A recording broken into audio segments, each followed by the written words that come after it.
I'm John Buchanan. In this video, we're going to be looking at Logic's built-in instruments. So when we first open a new project, we have a chance to choose a software instrument.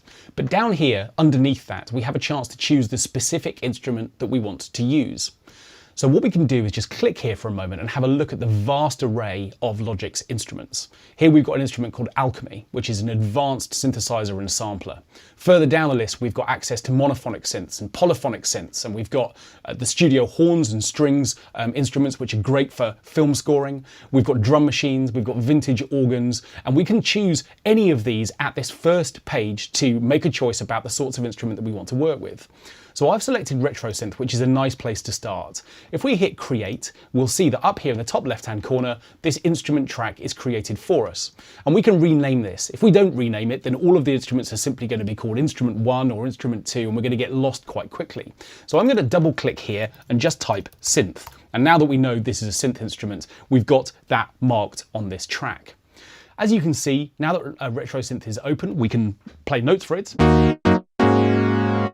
And we can begin to make changes to the settings within this instrument as well. So I can just spend some time playing with the sound here, make some choices about that sound, and what we'll discover is that various components of the sound change and we get a different tone from the instrument instead.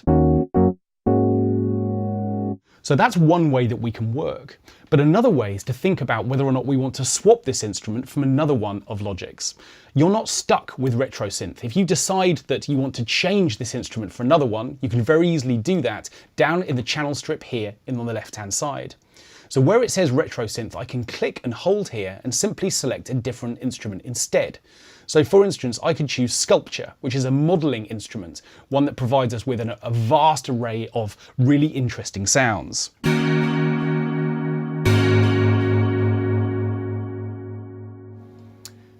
Within every Logic instrument, there is also a group of presets to get you started, and those are accessed here. Where it says Factory Default, this is just the first sound that loads every time you open a new instrument.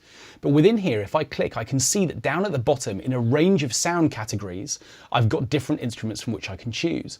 So if I want a bass sound within Sculpture, I can choose one from the bass menu, and I can look down to see different types of instrument as well. So for example, if I wanted more of a sort of pad sound, I could come into the pads, look down the list of names, and anything that looks appealing, I can simply click on to choose.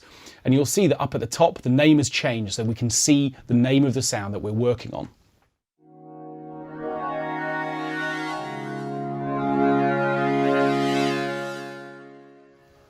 So again, we now know how to change the instrument and also how to choose presets for the instrument that we're working on. Now, what happens if I want to set up another sound? I've got my pad sound here on track number 1, but I might want to set up a bass sound to go underneath it on the next track. Well, the way that that works is as follows. I can do that one of two ways.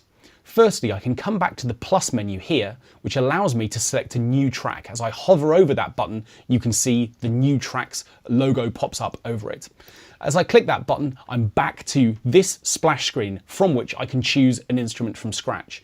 So RetroSynth is here available to me. We know that if I click here and select a different instrument, I can swap that for something else. If I stick with RetroSynth for now, I can click here and select Create.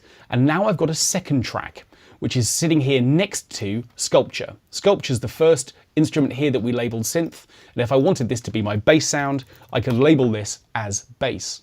We also know that if I come to the Factory Default drop-down, I can come to here and select a sound from the synth bass category, and I can select any of these sounds. Let's choose Classic Analog Bass. Now what that means is I've got a bass sound on track number 2, and I've got my pad on track 1, and I can simply toggle between these two instruments to